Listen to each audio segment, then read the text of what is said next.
What is up, everybody? Have you ever been reading a book or going through a course or learning something new and you think, wow, I know that information, until the next day when you try to recall it and it's just not there.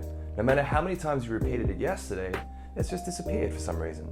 Well, in this video, I'm going to give you my 4 favorite tips to be able to use something called spaced repetition and how to remember information long term. So let's get to it.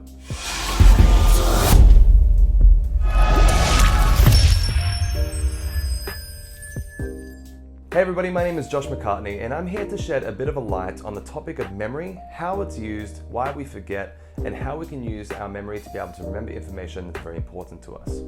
So, with that said, let's get into it. I'm going to be going over something called spaced repetition today, which is going to be the thing that helps you to be able to remember information, well, pretty much forever if you would like to. But before we get into how to be able to use our memory for recalling information deliberately, I want to quickly explain the difference between something called recognition and something called recall. So most of us, when we think we know information, we'll see something on a page and we'll think, oh, yeah, I've seen that before. When you're given a cue or a hint to be able to remember that information. However, recall is when you are able to recall the information from your mind without the use of external cues. So let's just say that you were learning history, and one of the pieces of information is the Axis powers of World War II. Say that you've read about it before, and you look at the page and think, oh yeah, it was Germany and Italy and Japan. But because the information was on the page, and you looked at it and think, I know it, well, that's not recalling the information, that's recognizing the information. When it comes to recall, the question could be, what were the Axis powers of World War II? Then you would have to query your own memory and think, oh, it was Germany, Italy, and Japan. Okay, cool. That is an example of recalling the information. So what most people do is they'll read information, they'll know it's important, and they won't have a way to be able to recall the information. But you'll see it on the page, recognize it, and think, oh, I got that. When the test comes around, you're screwed. So let's get into spaced repetition. How did it start, and how can we use it to be able to remember whatever we want? Well, back in the late 1880s, there was a guy called Hermann Ebbinghaus. He became the first person to systematically tackle the analysis of memory, and I dare you to say that 5 times fast. What he would do, he would use one-syllable nonsense words, things like yat and bok and puz, and he would try to see how long he could remember it for. And by meticulously charting his information, which sounds like torture, by the way, he came up with something that we now know as the forgetting curve, which shows within as little as 20 minutes we forget around 40% of the information. Within a day, about 70% of the information, and within a week, we'll forget it. Now, I'm a memory coach, and it happens the same to me. If I don't use the information within that amount of time, I still forget as well. So let's go through my 4 favorite tips for you to be able to use to be able to remember whatever you want. Long term, that is. The first and probably the easiest is to turn whatever information you're trying to learn into the form of questions. Okay? Let's say the Axis powers example. Let's say that you're reading it in whatever book you're learning or whatever course you're in. You write down the question, what were the Axis powers of World War II? Now when you read that, you're going to have to answer it for yourself. You don't put the answer under it, you put the answer somewhere else for you to come back to later. And you would start going through whatever you're learning and just put everything into the form of questions. And what you're doing is you're creating somewhat of a little test for yourself, which you can go through and review in regular intervals. And because it's written in your own language, you're going to understand it much better than if somebody else asks you those questions. So the first step is to put the information into the form of questions and go through it as if it's your own little test. Alright? The second way that I really enjoy is to turn this information into visual representations, visual cues, or pictures, if you will. So let's say that you're trying to remember the Axis powers of World War II. Because it is Germany, Italy, and Japan, well, what are things that remind you of those 3 countries? Well, for me, Germany for World War II would be Hitler, right? Adolf. Secondly, for Italy, I think of pizza straight away. Don't know what you think about, but I think about pizza. Pizza. Thirdly, for Japan, I think about chopsticks. So I would imagine all these countries, mushing them together, imagine Adolf Hitler eating pizza with chopsticks. And make sure it's really strange and weird. The more weird, wacky, crazy, emotional, actionable these pictures are, the easier it is to be able to remember. So imagine Adolf Hitler trying to pick up a pizza with chopsticks, and he doesn't even know how to use chopsticks, right? So it's kind of funny as well. So he's trying to pick it up and the pizza slice keeps falling down. He tries to get in his mouth and it falls. Maybe he puts it all over his face, something like that. Make it weird and funny, because the more you do that, the easier it is to be able to remember and the harder it is to be able to forget. So that is step number 2, turn information into pictures. The third tip that I really enjoy personally, which is the king of memory techniques, is something we call a memory palace. You might have heard about it before, you may have heard about it on this channel, but if you don't know how to use it, then I'm going to quickly tell you how.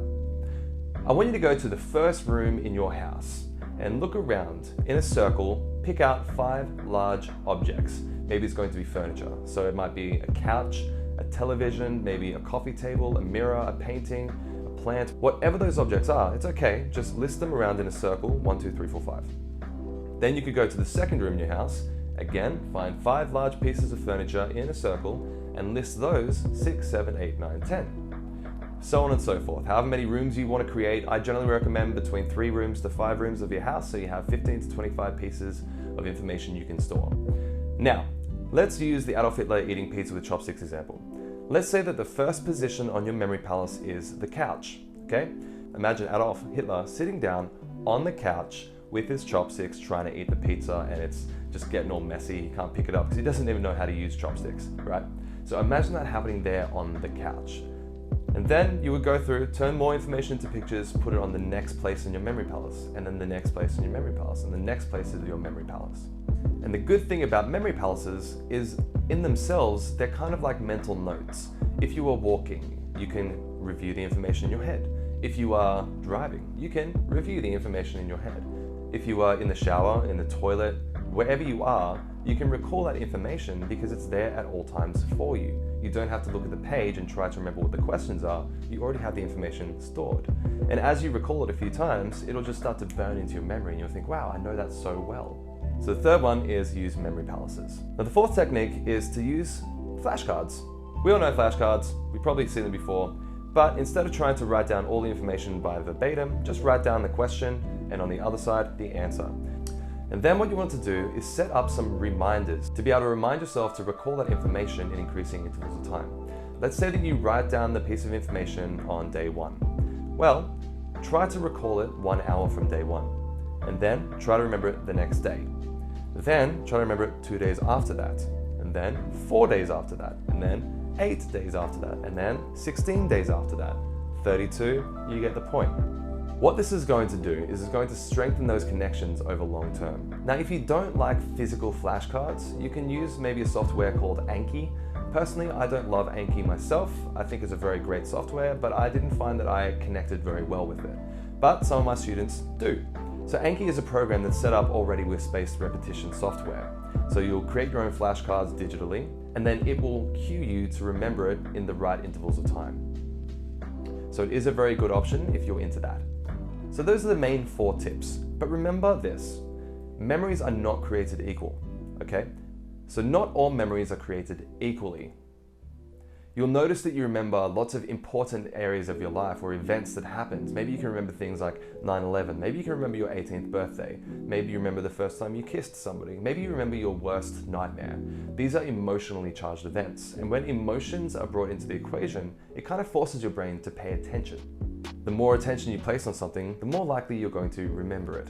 So that's why when we turn things into pictures and make it really weird and funny and crazy, the brain is able to remember it very, very easily. So let's go over it really quickly. Recognition is when we recognize information on the page and we think, oh, we know that, but we couldn't recall it without the page. Recall is when we are able to recall the information without the use of the page. The next is to put the information that we want to remember into the form of questions. So that when we have a lot of questions down, we can have our own tests, and then we can go create our own review process for that test that we create. The next one we can do is turn that information into pictures. So remember, the Axis powers of World War II were Germany, Italy, and Japan, and our picture was Adolf Hitler eating pizza with chopsticks. Then we can put that into our memory palaces. We'll go throughout our house and label our furniture 1, 2, 3, 4, 5, 6, 7, 8, 9, 10, so on and so forth. And then we'll place those pictures into those positions of the memory palace. And then we can just recall the information whenever we remember to do so.